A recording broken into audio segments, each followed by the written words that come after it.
Meanderings of a Misunderstood Monster. Beyond the Fence. It was a quiet night, and the moonlight bathed the neighborhood with a soft silver glow.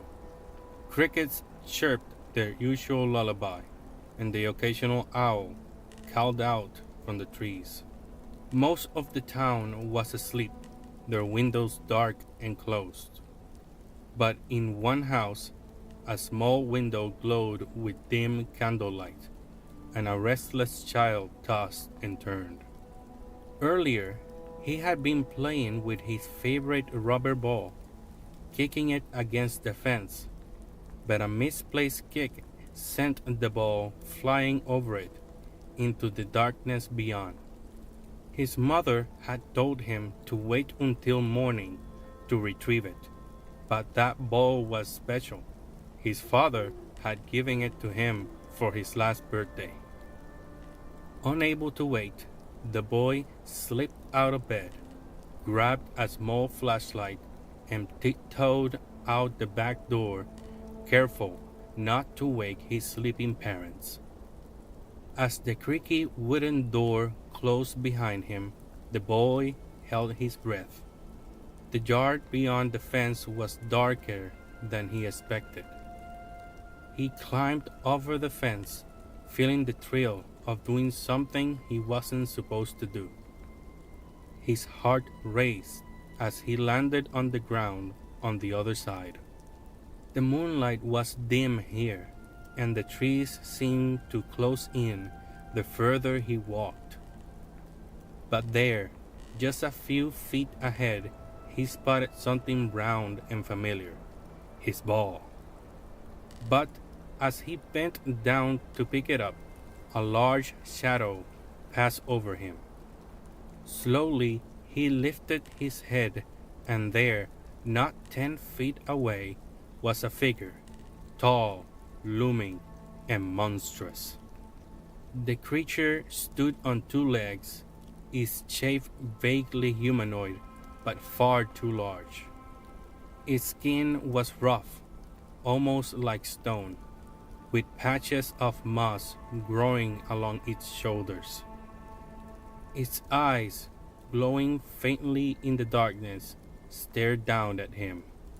Long arms hung at its sides, ending in clawed fingers, rested gently against its body.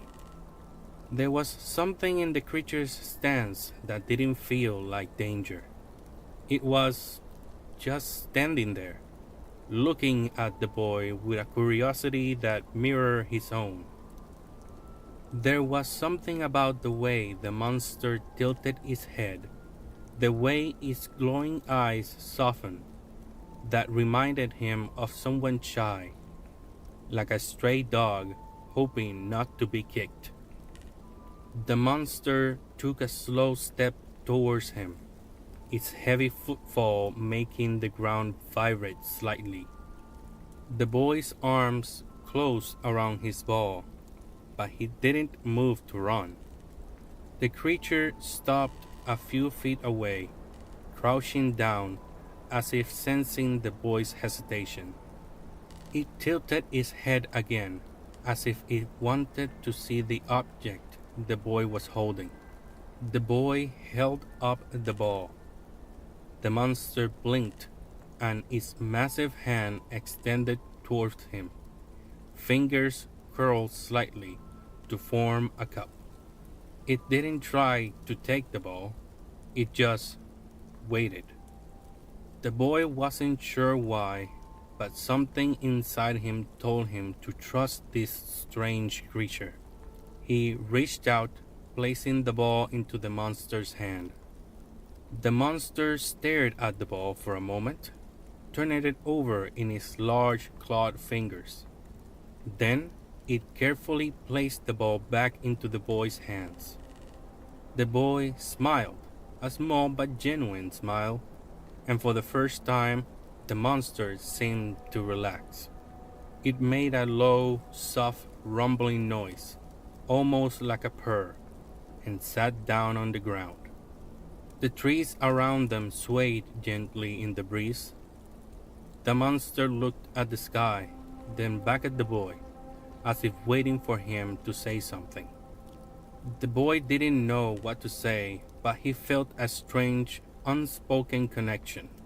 Maybe the monster was lonely, like he felt when no one wanted to play with him. "Do you want to play with me?" the boy asked, unsure if the creature even understood him. The monster blinked again, then made the same low rumbling sound. It wasn't a yes, but it wasn't a no either. He tossed the ball towards the monster, and it caught it with surprising gentleness. For a few minutes, the two passed the ball back and forth, neither speaking, neither needing to. Eventually, the night grew colder, and the boy shivered, realizing how late it was. He stood up, holding the ball close to his chest. "I have to go home now," he said softly. The monster stood as well, towering over him again, but with the same soft eyes. It didn't move to stop him, just watched as he turned to leave. The boy paused at the fence, looking back one last time. "Thank you for playing with me," he whispered. The monster didn't respond with words, but it slowly bowed its head. That night, as the boy slid back into bed, his ball safely under his arm, he felt a mix of happiness and sadness. He had made a friend, but deep down he knew he would not see him again.